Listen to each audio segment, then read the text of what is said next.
everyone. Happy Thursday. I hope you're doing well.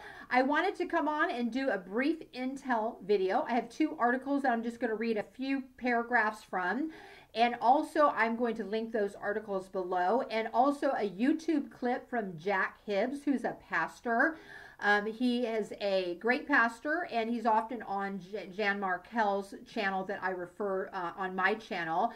And he was, I think, called from the Associated Press last night, because he posted it last night, and they wanted to get his take as a pastor about the new digital currency that is being tried out right now by a variety of banks in the United States. It's a trial. I don't know if you're aware of this.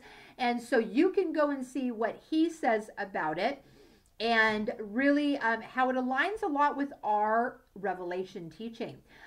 So anyways, I will get to right to these articles. So the first one is from Decrypt, and it says U.S. banks launch a digital dollar blockchain pilot. And this was written on November 15th, which was Tuesday. And it says, while the crypto market is shaken to its core by the failure of FTX, traditional financial institutions are taking a step into the world of digital currency. And so we just heard on all the news about this FTX run by these super young people who made billions and, stole it and donated huge amounts to the Democratic Party and even to some Republicans. And they should be getting arrested and extradited right now from the FBI while they're in Bahamas. They know where they're at. Don't ask me why they haven't done it yet.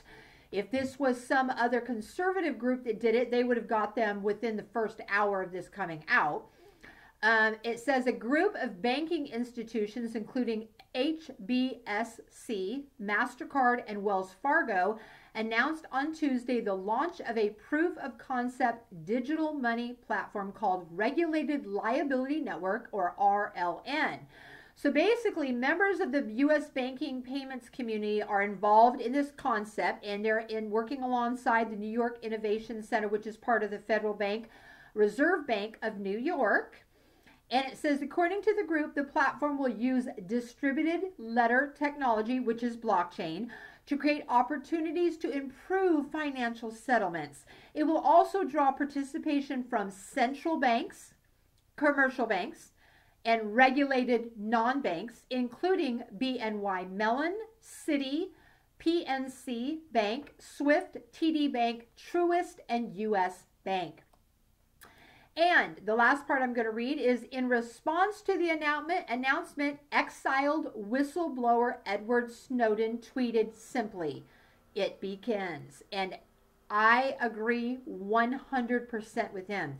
He does an excellent job on his Substack. I think you have to pay for it. I've seen certain articles for free where he really exposes a lot of shady stuff, and I agree with his assessment of it has begun. Then the other article is Prophecy News Watch, and it is about basically digital ID. It says digital ID will merge your identity and reputation into trust scores. And so giving a general, because this is a longer article, it says basically that they're going to develop a trust score. And it says, according to MasterCard, digital identity is a collage of up-to-date digital data that defines an individual, dynamic, multi-purpose, and reusable, a system for verifying information to establish eligibility to access a service, perform a task, or receive a benefit. Keep in mind what I just said. Resulting from a dynamic network of distributed data sources such as financial institutions, mobile network providers, your phone, and governments that verifies identity in real time. So this doesn't just go into, oh, this is, Joe Blow and we're just making sure it's him using this card. It goes way beyond that. To access a service, perform a task, receive a benefit, okay? And so then it goes on to say, it says, trusted digital identity, which enables people, businesses and governments to have confidence in digital interactions, okay? So then it says this isn't just about giving your driver's license at voting, okay? This is way beyond this. So it says, what is a trust score? And it says when a new customer registers for a digital identity officially called onboarding, such as a mobile identity provider prove, they enter their mobile number. Using the mobile number, using mobile networks, Proves is the name of the company. Proves mobile authentication checks if the activity is coming from the expected device using the mobile number. Then they check a bunch of other stuff like the device status, prepaid SIM, SIM velocity, on and on, just a very thing. And they have a risk score. So they have trust scores ranging from 0 to 1,000 with a high number indicating a higher trust score. And scores over 630 are considered high, and scores below 300 are considered low. So then it goes on to say that they also a new customer's identity is also verified by verifying their mobile number with parameters such as your name, address, date of birth, and email address. Okay.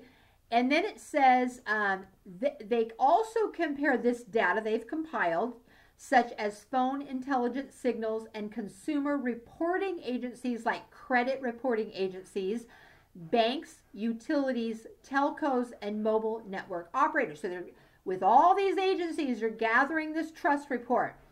So in summary, there are 3 steps: mobile authorization, trust score, and identity verification.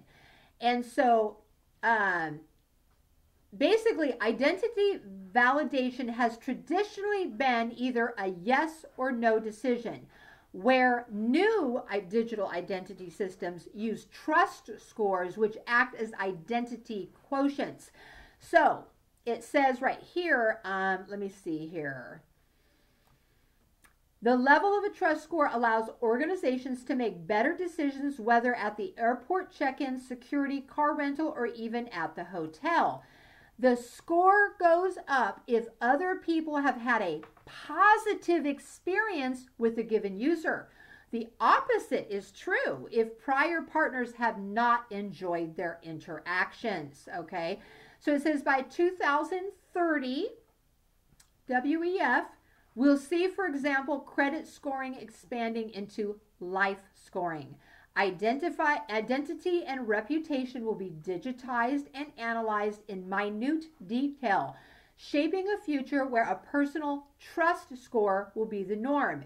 In fact, the WEF calls it a life score, and they wrote in Trust in 2030 from Institutions to Individuals. That was an article and paper that they wrote, okay? So then it says by 2030, we'll see, for example, credit scoring expanding into life scoring. This is their words. Identity and reputation will be digitized and analyzed in minute detail, shaping a future where a personal trust score will be the norm, with all the benefits and drawbacks that might bring. Okay, so basically there's already one underway in China. No shock there. And then it says, fair or unfair, the results will be on permanent record.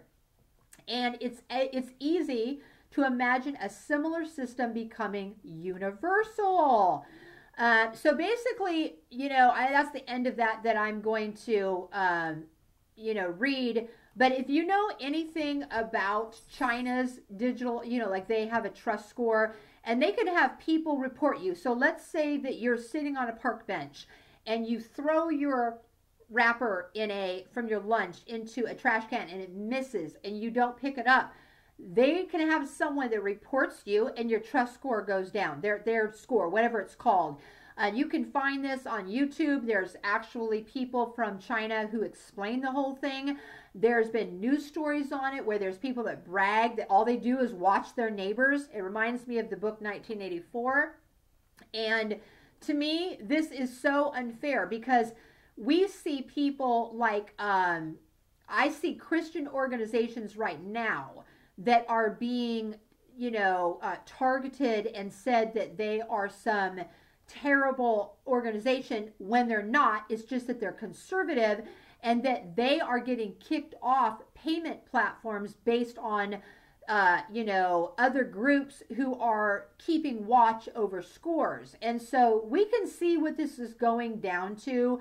And it's a dark road. It's a road just like China has gone down, and it's going to really be detrimental to people that have conservative views. And I can see that this all going in with exactly what we've been talking about in Revelation with, the mark of the beast. You can just see the whole platform going into the way. This is not the mark of the beast. I'm not saying it's the mark of the beast at all. I'm just saying that these technologies are now happening.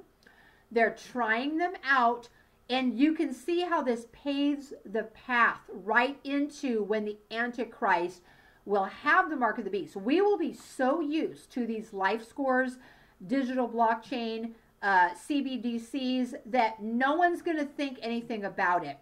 And so the one thing I will disagree with Jack Hibbs on, he had made a comment in his video that he thinks that the digital currencies are good in the thing that it will stop trafficking, like